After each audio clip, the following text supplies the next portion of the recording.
ஒருவர் ஒரு தொழிலை வெறுக்கிறாரு ஜி. அந்த தொழில் அவரை முயற்சி பண்ணியோ இல்ல விரும்பாமலோ அதுதான் அவருக்கு இதுவாகுது. சரி, அது என்னன்னு கேக்குறீங்க? ஆமா, அது சம்பந்தமா அது அவர் நசீபால வர்றதா இல்ல எப்படி இதுன்றத. ஆனா ஒரு சார்பான கேள்வி இது. அதாவதுங்க, நம்ம விரும்புறதெல்லாம் உலகத்துல யாருக்கும் கிடைக்கிறது இல்ல. நம்ம எதை வேணாம்னு நினைக்கிறோமோ அதுவே நமக்கு எல்லாம் நினைஞ்சிருவான், தந்துருவான். இந்த ஹோட்டல் வியாபாரமே வேணான்னு ஒருத்தன் போவான், கடைசியில் அதுல கொண்டு எல்லாம் நினைஞ்சிருவான், அவனை அதுல தள்ளி விட்டுருவான். இந்த சவுதி அரேபியாவுக்கு போக கூடாதுன்னு சொல்லியிருப்பான், அவனை கொண்டு அங்கதான் வேலை கிடைக்கிற மாதிரி எல்லாம் ஆக்கிடுவான். இப்படி வருது, இது என்னன்னு கேட்கிறாரு. இது என்ன ஒரு சிம்பிளான விஷயம் தான். எல்லாமே அல்லாஹ்வுடைய நாட்டம் தான். நம்ம பிறக்கிறதுக்கு முன்னாடியே நம்முடைய ரிஸ்கையும் நசீபையும் எல்லாம் இணைஞ்சிடறான், பிளான் பண்ணி எழுதி விடுகிறான். அதுதான் நடக்கும். இறைவன் உங்களுக்கு தர வேண்டும் என்று நினைத்ததை உலகமெல்லாம் சேர்ந்து தடுத்தாலும் அது உங்களுக்கு தடுக்க இயலாது. உங்களுக்கு தரக்கூடாது என்று நினைத்ததை உலகமெல்லாம் சேர்ந்து தர விரும்பினாலும் அவங்களால தந்துவிட முடியாது. நம்ம கண்ணு முன்னாடி பாக்குறோம், இந்த மாதிரி உலகத்துல செல்வங்கள் வருவது, வாய்ப்புகள் வருவது எல்லாமே முயற்சியில கிடையவே கிடையாது. நீங்க கண்ணால நீங்க பாக்குறீங்க. இன்னும் சொல்ல போனா நல்ல அறிவாளிகள் இருக்கான் பாருங்களேன், அவன்லாம் ரொம்ப ஏழையா இருப்பான்.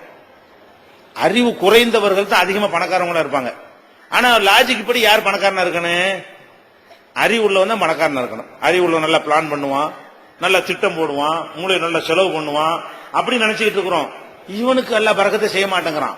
சும்மா ஏனோதானு இருப்பான். அவன் பாட்டுக்கு பெரிய ஒரு 1 கடை 2 கடை 3 கடை 10 கடை அப்படி மில்லியனியர் ஆகிட்டே போயிட்டு இருப்பான். அவன்கிட்ட பெரிய பெரிய படிச்சவன்லாம் வேலை செஞ்சுட்டு இருப்பான். யாரு? பெரிய பெரிய அறிவாளிகள் எல்லாம் வேலை வாங்குறவன்லாம் யாரா இருப்பான்? படிக்காதவனா இருப்பான். படிக்காதவன் முதலாளியா உட்காந்துட்டு இருப்பான், படிச்சவன்லாம் அவன்கிட்ட வேலை பார்த்துட்டு இருப்பான். பாக்குறீங்களா இல்லையா? அப்ப இதுல என்ன விளங்குறது? படிப்பு, திறமை அதெல்லாம் ஒண்ணும் கிடையாது. ரிஸ்கை பொறுத்த வரைக்கும் எப்படி இவன் இப்படி பணக்காரன் நமக்கே தெரியாத பணக்காரன் ஆயிருப்பான். எப்படி இவ்வளவு அறிவாளியா இருக்கான், பிச்சைக்காரன் நினைக்கிறான், நமக்கு காரணமே தெரியாது. அப்ப பொருளாதார ரீதியை பொறுத்த வரைக்கும் அல்லாஹ் நாடியதை தருகிறான் என்று உங்க கண்ணு முன்னாடி பார்க்கலாம். எங்க ஊர்ல ஒருத்தர் இருந்தார், அவர் கூட்டல் கருத்து ஒண்ணுமே தெரியாது, கணக்கே தெரியாதுங்க. இந்த அளவு கூட நாங்க சின்ன பிள்ளையா சீத்தாமலர் பண்ணுவோம். 10 ரூபாய் கொடுத்துட்டு 20 ரூபாய் கொடுத்தேன்னு பாக்கி வாங்கிட்டு வந்துருவோம். தந்துருவாரு. 10 ரூபாய் கொடுத்து ஜாமான வாங்கிவிட்டு 20 ரூபாய் கொடுத்தா பாக்கி தாங்கன்னா என்ன செய்வாரு? பாக்கி கொடுப்பாரு.